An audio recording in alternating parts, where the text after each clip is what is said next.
जय श्री राम। प्रिय भक्त मित्रों, मैं आपके सामने श्री रामचरितमानस गोस्वामी तुलसीदास जी महाराज द्वारा रचित से अयोध्या कांड का वर्णन प्रतिदिन कुछ मिनट के लिए कर रहा हूँ। कल जो पाठ किया उसका संक्षिप्त वर्णन बताना चाहता हूँ। भरत और शत्रुघ्न जब अयोध्या में पहुँचे तो उन्होंने देखा कि बिल्कुल सन्नाटा छाया हुआ है।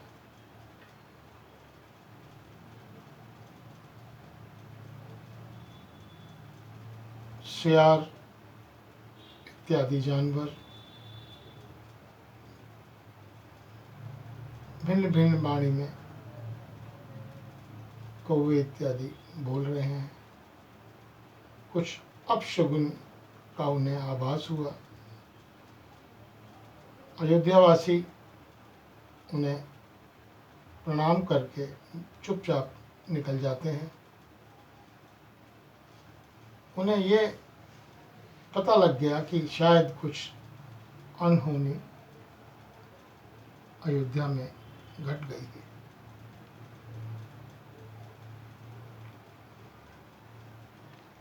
जब वो महल में पहुंचे, अब उसके आगे का वर्णन मैं आपको प्रस्तुत करता हूँ। सजी आरती मुदित उठी धाई, द्वारे हु भेंटी भवन ले आई। भरत दुखित परिवारु निहारा, मानहु तुहिन बनज बनु मारा। कैकई आरती सजाकर आनंद में भरकर उठ दौड़ी और दरवाजे पर ही मिलकर भरत शत्रुघ्न को महल में ले गई। भरत ने सारे परिवार को दुखी देखा, मानो कमलों के वन को पाला मार गया हो। एक कैकई इस तरह हर्षित दिखती है मानो भीलनी जंगल में आग लगाकर आनंद में भर रही हो। पुत्र को सोचवश और मन मारे उदास देखकर वह पूछने लगी, हमारे नौहर में सब कुशल तो है? भरत जी ने सब कुशल कह सुनाई। फिर अपने कुल की कुशल क्षेम पूछी। भरत जी ने कहा, कहो पिताजी कहाँ हैं? मेरी सब मातें कहाँ हैं? सीता जी और मेरे प्यारे भाई राम लक्ष्मण कहाँ हैं?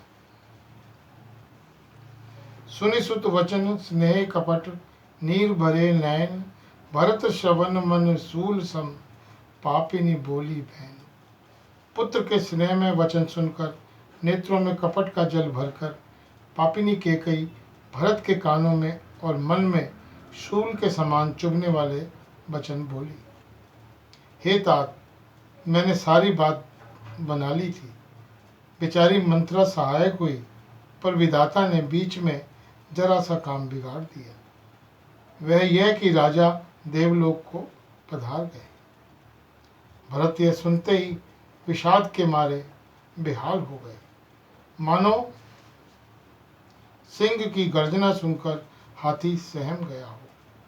वे तात तात हा तात पुकारते हुए अत्यंत व्याकुल होकर जमीन पर गिर गए और विलाप करने लगे। हे तात, मैं आपको स्वर्ग के लिए चलते समय देख भी न सका। हाय, आप मुझे श्री राम को सौंप भी नहीं पाए। फिर धीरज धरकर वे संभल कर उठे और बोले, माता, पिता के मरने का कारण तो बताओ। पुत्र का वचन सुनकर कैकई कहने लगी, मानो मर्म स्थान को पाँचकर चाकू से चीर कर उसमें जहर भर रही हो। कुटिल और कठोर कैकई ने अपनी सब करनी शुरू से आखिर तक बड़े प्रसन्न मन से सुना दी।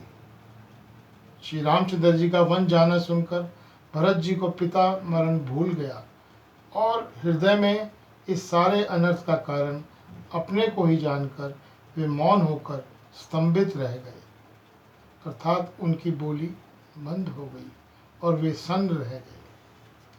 पुत्र को व्याकुल देखकर कैकेयी समझाने लगी, मानो जले पर नमक लगा रही हो। वह बोली, हे तात, राजा सोच करने योग्य नहीं है। उन्होंने पुण्य और यश कमाकर उसका पर्याप्त भोग किया है।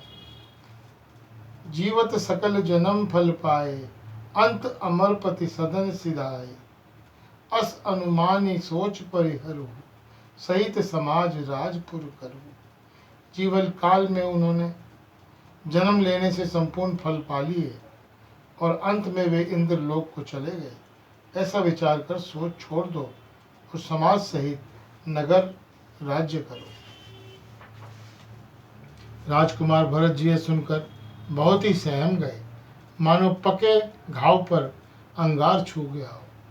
उन्होंने धीरज धरकर बड़ी लंबी सांस लेते हुए कहा, पापिनी, तूने सभी तरह से कुल का नाश कर दिया।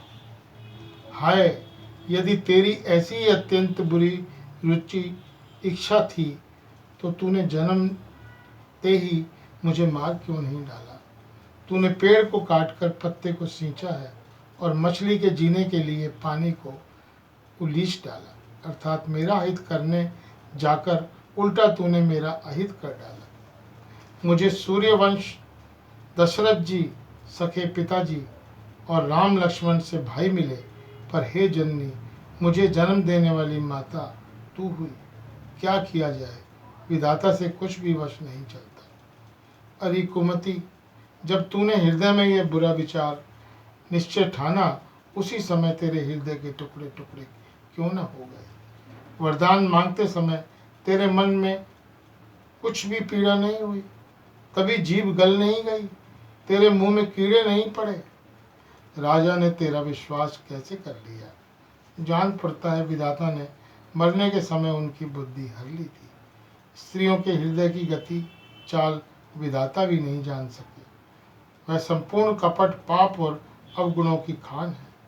फिर राजा तो सीधे, सुशील और धर्मपरायण थे, वे भला स्त्री स्वभाव को कैसे जानते। अरे जगत के जीव जंतुओं में ऐसा कौन है जिसे रघुनाथ जी प्राणों के समान प्यारे नहीं है। भेयति अहित राम तहि तोरी, को तू असही सत्य कह मोरी। जो हसी सो ही हसी, मुँह मसी लाई, आँखी ओट उठी बैठे ही जाई। वे श्री राम जी भी तुझे अहित हो गए, फैरी लगे।